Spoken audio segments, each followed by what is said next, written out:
Assalamualaikum warahmatullahi wabarakatuh. Alhamdulillahi alamin wa bihi nasta'in ala umuri dunya waddin. Asyhadu an la ilaha illallah wa asyhadu anna Muhammadan abduhu wa rasuluhu la nabiyya ba'd. Para pemirsa dimanapun juga berada, kita seringkali terlibat diskusi yang panjang pada saat kita sedang berbicara tentang Islam dan negara. Konsep kenegaraan Islam itu seperti apa? Konsep bernegara itu kayak apa? Sebetulnya, kalau kita lihat di dalam sejarah masa lampau dunia Islam, kita tidak pernah mempunyai sebuah contoh yang sangat ideal yang bisa kita sebut dengan negara Islam. Bahkan keberadaan negara Islam itu sendiri juga tetap masih merupakan kontroversi. Ada nggak negara Islam? Pernah nggak ada satu contoh sebuah negara itu bisa disebut dengan secara aklamasi disebut negara Islam? Apakah yang bisa disebut negara Islam seperti Saudi Arabia pusatnya Islam yang dipimpin oleh raja, dan orang yang tidak berketurunan raja, tidak berdarah biru, jangan mimpi untuk menjadi pemimpin di Saudi Arabia. Seperti itu kan namanya negara Islam.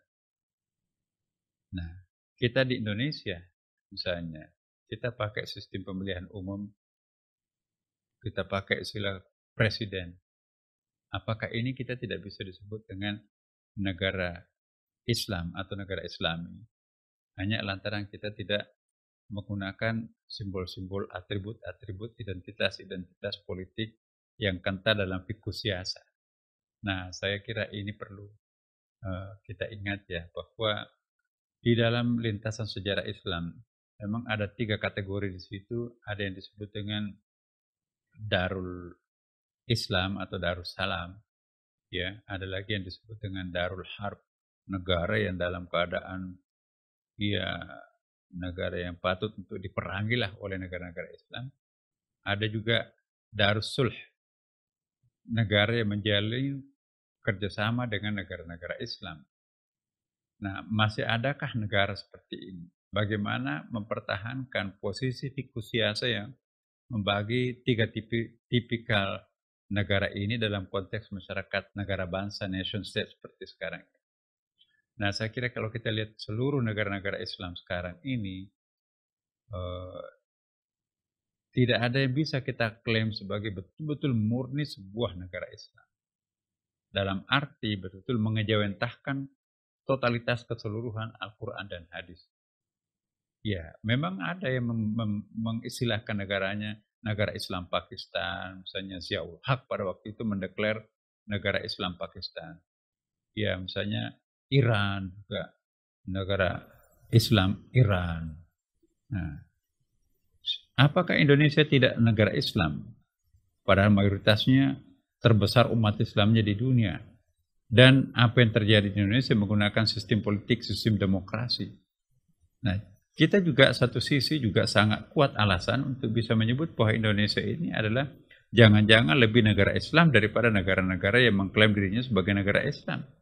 Walaupun kita menggunakan istilah negara Pancasila, tetapi justru kita jauh lebih makmur, jauh lebih stabil, jauh lebih adil, jauh lebih amanah daripada sejumlah negara yang menggunakan merek negara Islam. Ya, saya ingin berikan satu contoh. Mohon maaf kalau saya sebutkan nama. Misalnya negara Islam Afghanistan. Apa yang bisa dibanggakan saudara kita di Afghanistan? Ya, menggunakan merek negara Islam Afghanistan. Tetapi tidak ada kedamaian, perang saudara. Satu sama lain di situ itu bunuh-bunuhan. Otomatis ekonominya sangat terpuruk. Ya, dunia pendidikannya juga sangat terpuruk. Tidak ada yang bisa dibanggakan negara Afghanistan sekarang ini. Kenapa? Karena mereka itu setiap hari berperang. Nggak tahu siapa yang dijadikan lawan, siapa yang dijadikan musuh, siapa teman. Ya, kita sangat bersyukur para pemirsa menjadi warga bangsa Indonesia. Bisa seorang perempuan kemana-mana antar pulau tanpa harus ada muhrim. Bisa para saudagar kita itu tidak mengantarkan barang sampai ke ujung, dari ujung ke ujung dalam Republik Indonesia tanpa merasa ada ancaman sekalipun. Bayangkan seperti saudara kita tadi. Di Syria juga sampai sekarang belum tenang. Irak belum tenang. Nah, Yaman juga separuh itu juga belum tenang. Nah, jadi saya kira para pemirsa, apa yang dimaksud dengan negara Islam itu, apakah harus kita definisikan dengan kriteria-kriterianya yang sangat ketat, atau kita akan melihat eksistensinya, siapa yang menciptakan rasa adil di antara kehidupan bermasyarakat berbangsa. Jadi definisi Islam itu sangat dipertaruhkan di sini. Jangan sampai nanti kita lebih mengedepankan merek, tetapi substansinya nggak ada. Atau kita mempersoalkan substansi, ya, atau mempersoalkan merek tapi substansinya sudah Islami misalnya. Mana yang kita pilih? Pakai merek negara Islam, tetapi isinya itu adalah gontok-gontokan, perperangan, kemiskinan, kebodohan. Atau kita tidak perlu pakai negara Islam, pinjamlah misalnya Indonesia pakai negara Pancasila, tetapi semua orang bisa mengamalkan ajaran agama Islamnya dengan baik di negerinya masing-masing tanpa ada tekanan sedikit pun. Nah, saya kira tergantung kepada pilihan kita. Negara kita negara Indonesia adalah negara demokrasi.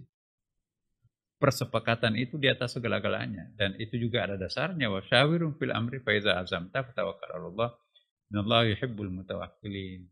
Jadi hasil musyawarah itu adalah yang terbaik. Nah, jadi saya kira sudah bukan saatnya kita mempersoalkan simbol. Sudah bukan saatnya lagi kita mempersoalkan atribut, formalitas, dan seterusnya. Bagi kita yang paling penting adalah substansi ajaran Islam itu bisa terwujud di dalam suatu wadah yang disebut negara. Negara Kesatuan Republik Indonesia. Jangan-jangan inilah hakikatnya menjadi negara Islam atau paling tidak negara Islami. Jadi tidak perlu kita merubah menjadi sebuah negara Islam Indonesia. Apa artinya kita merubah itu semuanya kalau harus mengorbankan stabilitas, kalau harus mengorbankan kedamaian, ketenangan, ketentraman yang pada akhirnya nanti juga akan mengobrak-abrik perekonomian masyarakat kita. Jatuhnya kita akan jatuh ke martabat yang paling di bawah. Ini tidak ada yang diuntungkan. Oleh karena itu mari kita bersyukur negara kita ini tidak perlu disebut sebagai negara Islam sebagai formalitas, tetapi bisa berjaya ajaran agama Islam di dalam negara Pancasila ini. Dan pada saat bersamaan agama lain pun juga mengklaim dirinya, kami bisa hidup mandiri di dalam negara NKRI. Ya, demikianlah. Wassalamualaikum warahmatullahi wabarakatuh.